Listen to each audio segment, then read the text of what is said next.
Good morning, followers, subscriber! Gagawa tayo ngayon ng cooking tutorial video. Pero bago ang lahat, ako po ay nagpapasalamat sa inyo sa walang sawang pagtangkilik sa YouTube channel ko. So, kahit papaano, kahit bihira ako mag-upload, nandiyan pa rin kayo. So, pasensya na at medyo busy lang ang linya sa full-time job natin. So, itong cooking tutorial video natin, ano lang naman ito yung sabi na share ko lang sa inyo ang mga kaunting nalalaman ko. At kung ikaw ay nakapag-subscribe na sa YouTube ko, i-share mo na rin sa mga kaibigan mo para kung ano ang mga kaunting matututunan nyo dito sa YouTube channel ko, ma-share din nyo sa inyong kaibigan. At magpapasalamat na rin ako sa inyong tulong. So, ang gagawin natin ngayong umaga, gagawa tayo ng beef tapa. So, ituturo ko sa inyo kung paano ang pagkat ng meat na safety at kung paano hiwain yung meat na hindi siya matigas kainin. So, let's go! So, ang ingredients pala natin ito, meron ako ritong powdered garlic. So, of course, ang black pepper natin. So, may lemongrass powder ako ihalo natin ito. Kasi yung iba, hindi ko magamit ng lemongrass. Pero ako gagamit ako ng lemongrass. Ito, meron ako rito. So, meron tayong asukal. So, baka magtaka kayo bakit puting asukal ang ginamit ko. So, ipapaliwanag ko sa iyo mamaya kung bakit puti, ha? Tapos, ang soy sauce na gagamitin natin is product pa rin ng Pilipinas kahit nandito ako sa ibang bansa. Meron din tayong lemon. Itong native na lemon, hindi yung dilaw na ito ang gagamitin natin. So, ituturo ko sa inyo kung paano hiwain yung meat. So, iurong-urong natin ang camera natin para medyo kita talaga. Okay. So, ang purpose nito, so, naghugas ako ng kamay natin kanina, kailangan, kasi ito ay mamaringit natin. So, kung may gloves kayo, pwede naman kayo mag-gloves, pero ako hindi na ako mag-ano kasi nakahugas naman tayo. Hindi na ako mag-gloves kasi hindi ako komportable pag nag-gloves na umiwan na. So, ganito ito mga guys. Ilalapit ko sa inyo. Ang karne kasi may hibla-hibla yan. Ganito. Mayroong hibla yan kung paano. Yan. So, kailangan ang hibla, kung nakasubscribe na kayo sa YouTube channel ko, meron akong cooking tutorial video doon at saka yung how to cut the meat, yung may ano ko doon yung kung paano hihiwain yung karne at ang safety procedure. So, halimbawa ito, ang hibla ng karne ito, yan, pag ganon. So, wag natin ikat na pag ganon din, kasi pag ganon ang hibla. Kailangan isalungat natin para pag kinagat mo, madali siyang parang malambot siya. So, ganito yun. Kasi ang hibla papunta rito, so wag natin hiwain na pag ganun. So, pasalungat. Okay. Pangalawa, karamihan na naghihiwa ng karne, usually talaga nakikita ko pag ganun. Yan. Although wala namang sinabi na kung paano hiwain talaga ang karne. Pero para sa safety ng, kasi safety dapat. Safety muna. Huwag pa ganon. Huwag. Kasi, may tendency pag dumulas yan, tatamaan yung kamay natin. So, dito tayo. Yan. Dito. Papunta roon. Dito ang kamay natin. Yan. See? Dito. Yan. So, ganyan. Yan. Ganon. So, huwag din masyadong sobrang nipis. Kasi pag sobrang nipis, yung tapa natin, madali siya, pag linuto mo na, madali siya masunog doon kasi may asukal ito yung iba, halimbawa nasusunog na, pag kinain mo, mapait na. So, mga ganito lang. So, hindi masyado, ang ganyan lang yan, ganyan lang kakapal. Okay, hiwain muna natin bago natin ihalo itong mga ingredients na sinabi ko kanina. So, sasabi ko, ganon. By the way guys, ito pala mga 2 kilong karning baka itong binili ko. Huwag masyadong malaki, huwag masyadong maliit kasi pag sobrang laki naman, hindi maganda, matagal maluto. Pag sobrang liit naman, pag linuto mo, baka mauling ka agad yun, diba? So, tapusin muna natin yung karne. Okay? So, huwag kayong aalis. So, gagawa na tayo ng mga sauce, mga guys. So, ito ang lemon natin, yung ordinaryong lemon natin, yung maliliit. So, mga 12 pieces ito.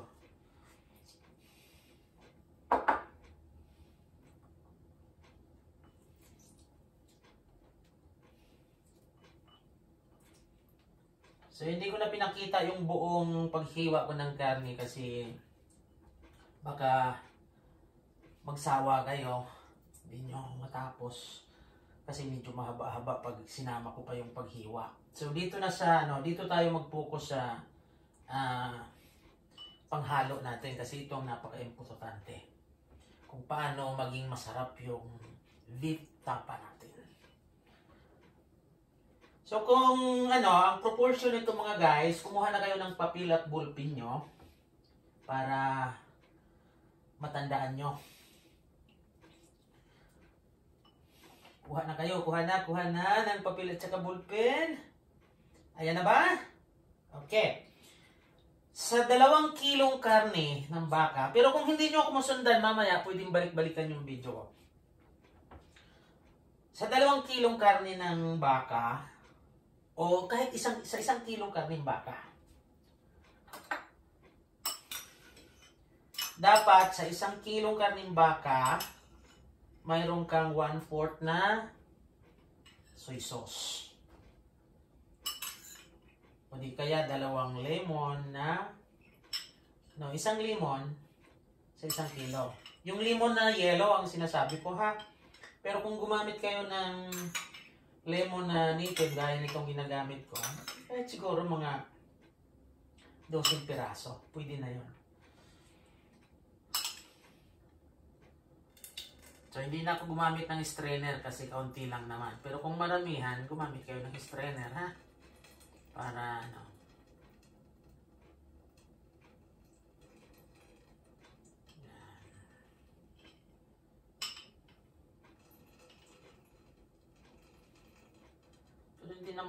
hindi naman na yung mga buto-buto na yan. Okay lang yan. Okay. Dahil 2 kilong karne natin, yung soy sauce natin, kalahating tasa. Okay. So, kalahati lang. Ayan. So, ayan, kalahati.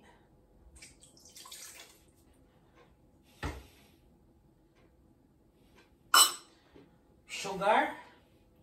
Ang sugar nga pala mga guys, ang karamihan nito gumagamit is brown sugar. So sabi ko sa iyo kanina bakit puti ang gagamitin ko. Kasi kung gagamit pa tayo ng brown sugar, may soy sauce na tayo, maitim na yan masyado. Pag linuto natin, yung tapa natin, kung brown sugar ang gagamitin natin, may tendency na madali siyang umitim. So, gagamit tayo ng puting asukal. So, 2 kilo yan. So, sa bawat 1 kilong baka, 2 tablespoon. So, gagamit tayo ng 4 rito. 1, 2, 3, and 4. Ito, ang garlic powder natin, walang sukat ito. Nasa sa inyo kung gusto nyo medyo maanghang, damihan nyo. Ha? Kagaya yan ng black pepper. Kung gusto nyo maanghang, if you want a little bit spicy, just put more. If you want.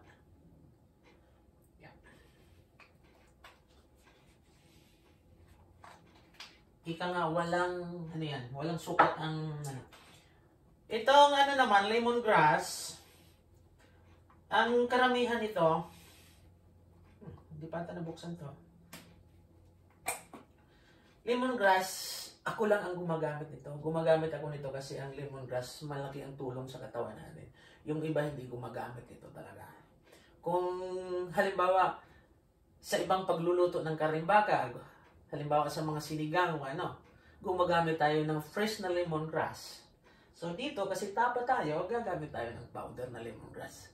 So ika nga, yung, ano nga, yung cooking nga, parang ano lang yan eh. Parang kung saan nababagay, di ba? Sa inyong panglasa. So wala rin sukat ito, depende sa'yo. Yan. Tapos, yung iba gumagamit nito ng pineapple. Hinahalo ang pineapple juice. Ay, ako hindi na ako gumagamit ng pineapple juice kasi ang purpose ng pineapple juice, pampalambot.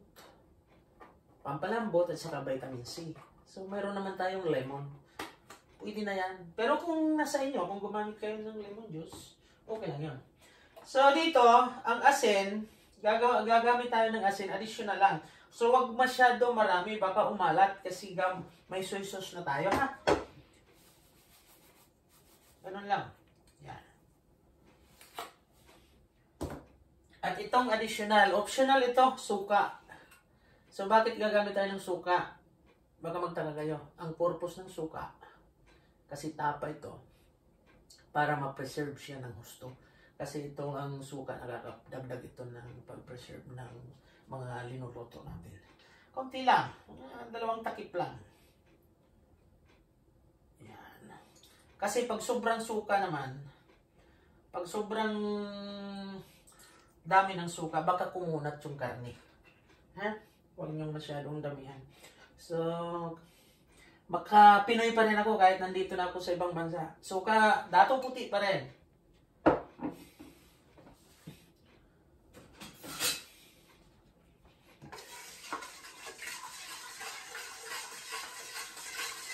So, bakit hindi ko hinalo kagad yung karne? Tinunaw ko muna dito lahat para maging even ang distribution ng sauce sa karne. Maging even siya. Kailangan matunaw muna ang asukal at asin.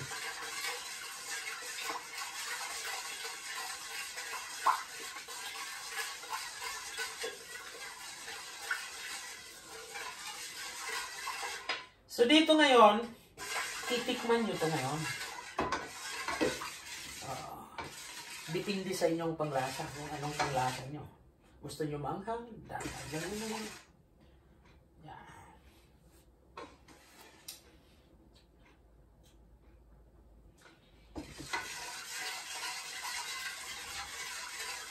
Okay. Medyo maalat na nga eh. Yan. Konti lang.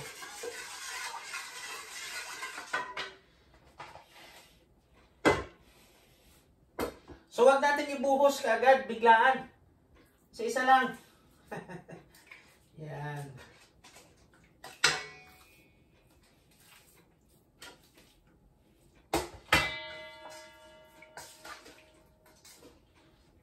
So, dito, sa puntong ito, kung maaari lang, wag na niyong kamayin dito sa paglagay dito. Kasi may contamination na yan eh. Meron na yung ando na soy sauce, sukal. Tapos kung kakamayin mo. Pero sa mga restaurant, hindi talaga natin alam kung ano ang depende sa na magluluto. Ang iba nga pala nito guys, may mga gumagamit nito ng mga preservative o kaya pangpalambot talaga ng husto.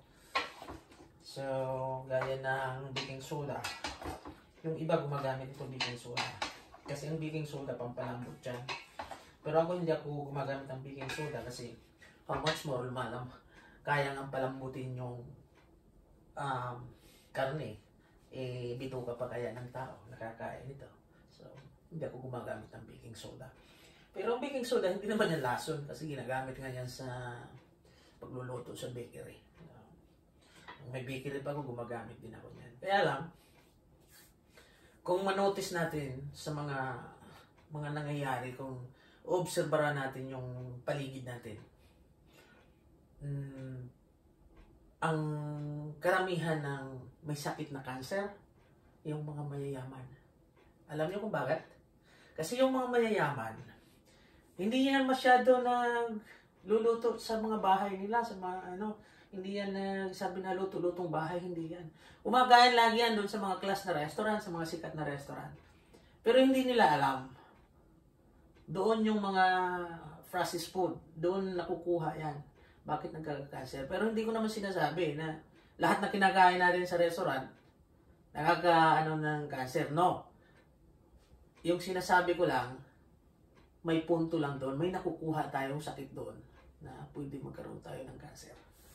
So, yun ang medyo magkaiba ng lagi kang kumakain sa labas. Karamihan, di ba? Sabi nila, mayaman nga, may cancer naman. So, paano natin iwasan? Yan. Hindi masama kumain sa labas. Napakasarap kumain sa labas. So, hindi ka na magluluto. Hindi ka na maghuhugas. May magsiserve sa iyo. Buhay hari. Kaya lang, kung lagi-lagi naman, yun ang masama. Masama na sa katawan, lagi kang kumakain sa labas. Masama pa sa bulsa. Okay? So, yan na. Ready na yung natin. Yan. Ang ganda ng kulay ng tapa natin na yan. So, tatakpan natin to for at least 4 hours. Pwede na siyang lutuin para manuot talaga yung sauce na ginamit natin. Pero kung hindi naman kayo nagmamadali, pwede yung lagay sa rep overnight. Yan, maganda. So, I hope nakatulong ako sa inyo ngayon. I hope nakakuha kayo ng kahit papaano kakaunting idea about how to make kapa.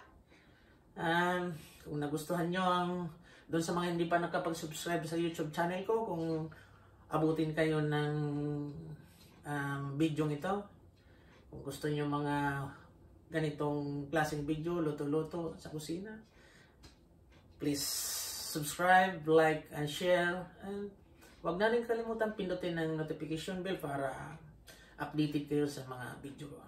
So, hindi lang cooking tutorial video ang inaabot ng channel na to. Mayroon din ako mga video na, kung hindi pa kayo nakapag-subscribe, mayroon din ako mga video na mga anti-stress. Okay, salamat! Bye-bye!